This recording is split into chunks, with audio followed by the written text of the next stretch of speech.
Happy Monday. Hello, hello, hello. Hope you all are doing well. I hope you had a great weekend. I was talking to some people today and they're like, it went way too fast. But anyways, yeah, I hope you all have had a great weekend. It is Monday. I can't believe it's already for me, 4 p.m. For you guys, depending on where you are, it could be later.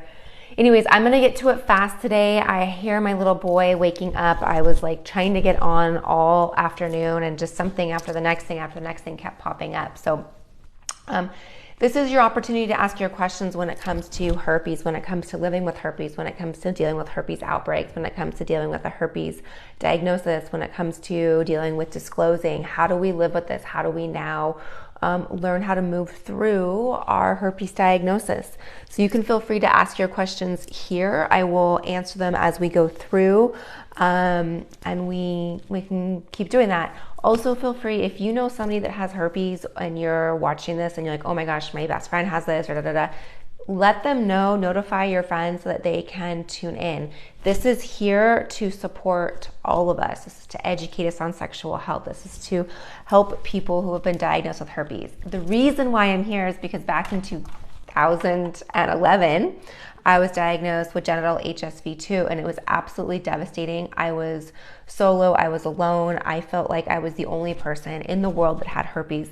And if I had found a community like this, or had found somebody or people that knew or were able to talk about herpes, I know I would have been in such a much better place. Oh, and I love the hearts.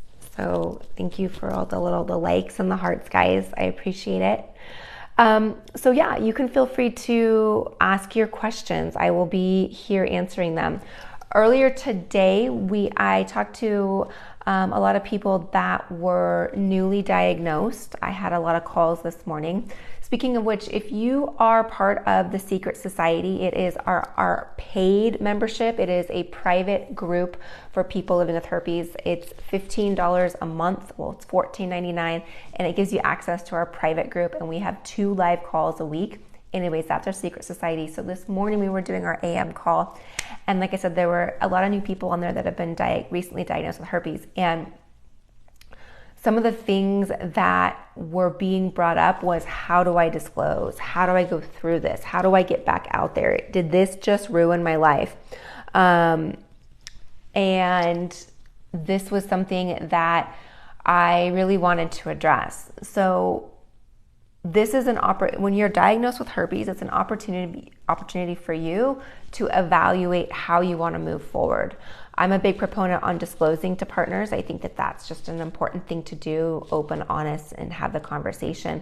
There's a lot of people that don't disclose because they think that you can't transmit it unless you have an outbreak, and if you're on the antiviral, they think that you can't pass it. You can still transmit it without an outbreak, and you can still transmit it even on the antiviral. So I'm a big proponent on disclosure and disclosing to partners.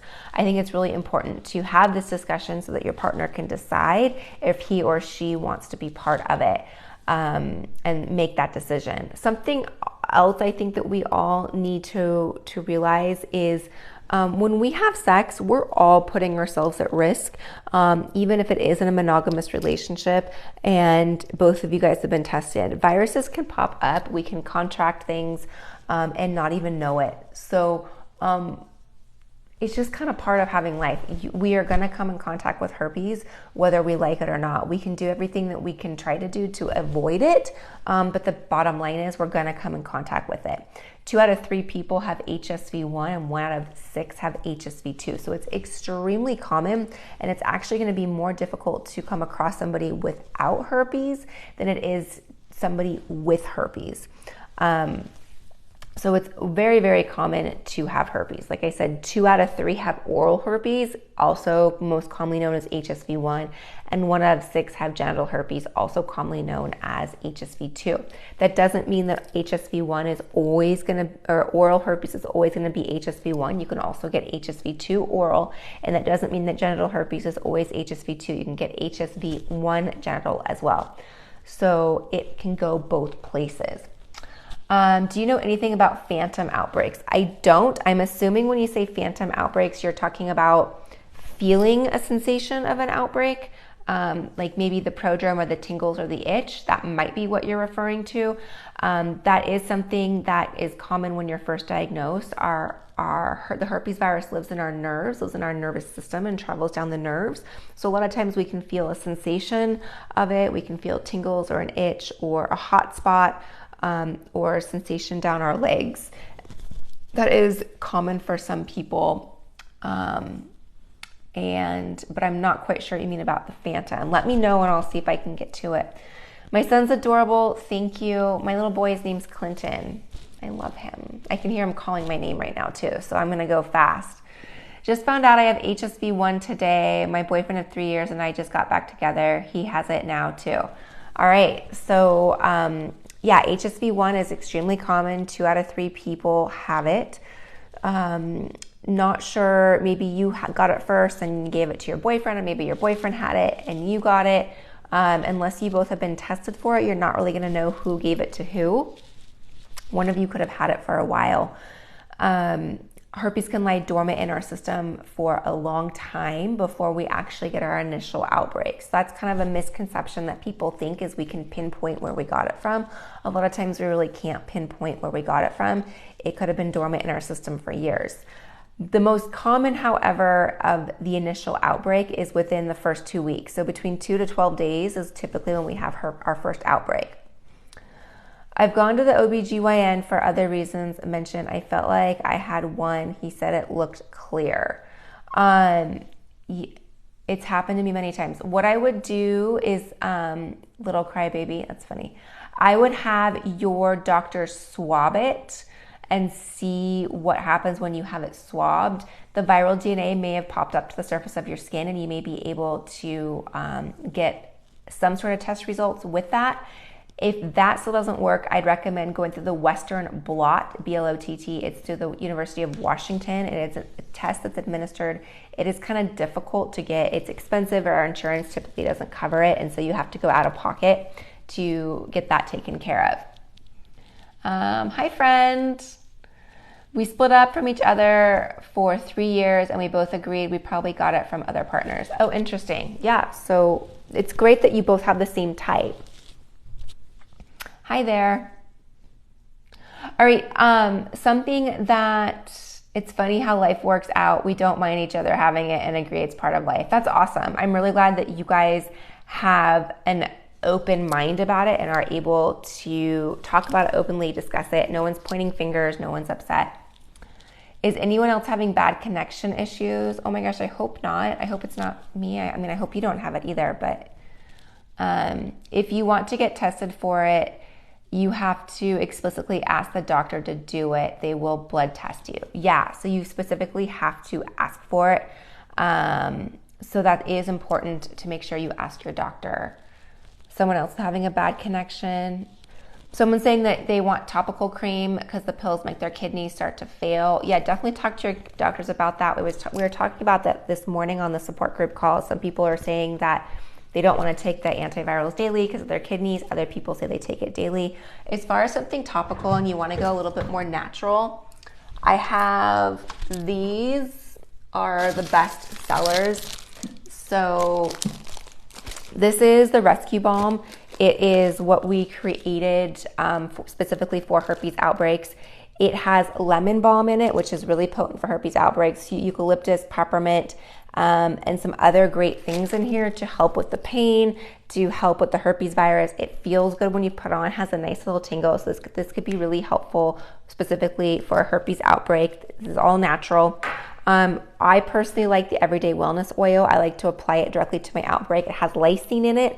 It has tea tree oil. It has other citrus oils, and it also has lemon oil in it that can help with it. It's designed for wound healing. It's designed for skin repair. It's designed, well, not designed, but formulated to help with all that. So this is also what I recommend naturally and topically. And then this is our bestseller. Well, actually, this is our bestseller, the Rescue Balm, but this is the Reviver soap, and this is been flying off the shelves recently. We recently were like sold out until last Friday. It has eucalyptus and peppermint in it as well, and I like to use this to clean the outbreak directly, and this also helps with pain. So a lot of great things here if you want to do something a little bit more natural and not do anything that's too harsh. So the prescription topical creams, I believe, can be quite expensive. I have not personally used them. Yeah. Let's see.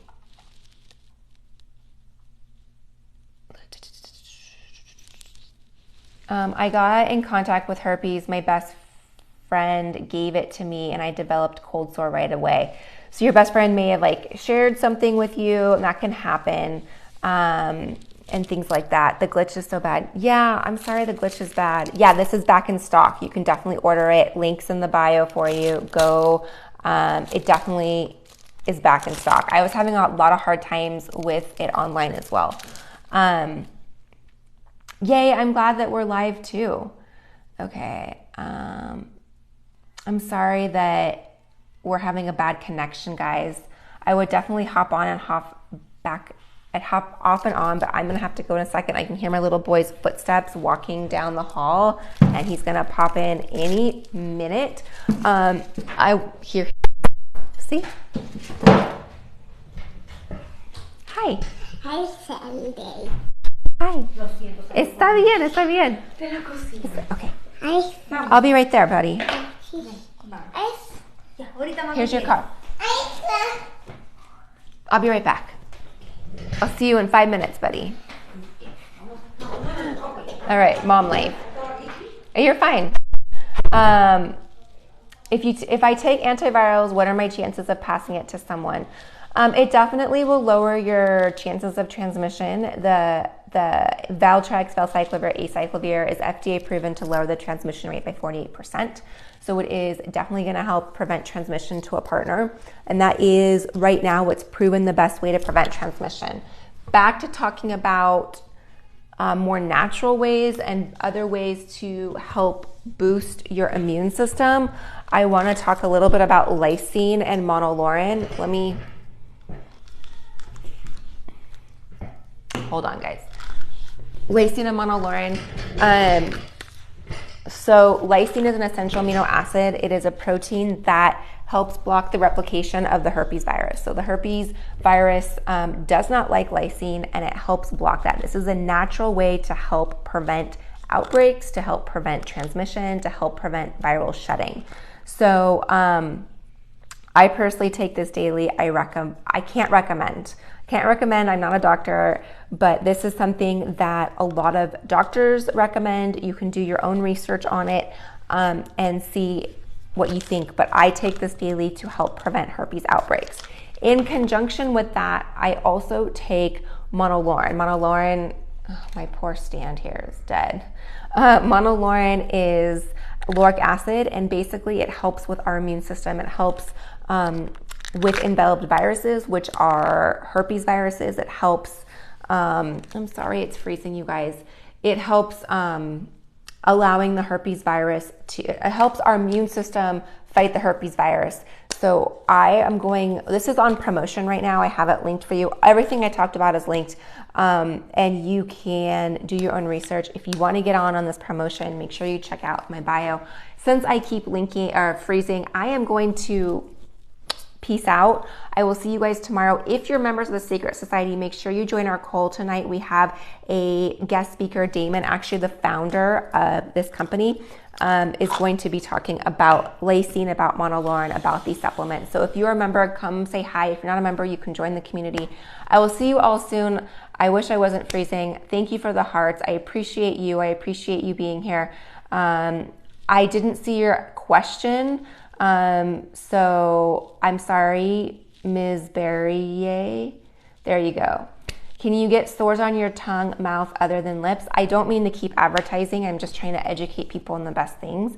Can you get sores other than your mouth and your lips? Typically, it's not on the inside of your mouth. It's only on the outside. I would definitely recommend talking to a dentist or a doctor if you have questions about it inside your mouth. But typically, inside the mouth is what's called a canker sore. It's not a viral infection. It's something that's hereditary and something that we don't really know why it happens. It could be from stress, could be some food triggers, but typically inside your mouth or on your tongue is not herpes. Like I said, if you have a question about it, I would definitely go to your dentist or your doctor and have them swab it. But that can typically be just from stress. So I hope I answered your question. If not, I think I got to most people's questions. I do my best to answer them. And I will see you all soon tomorrow. Like I said, my little boy is trying to get into my office, and this is glitching. So I will see you all soon. Bye, guys.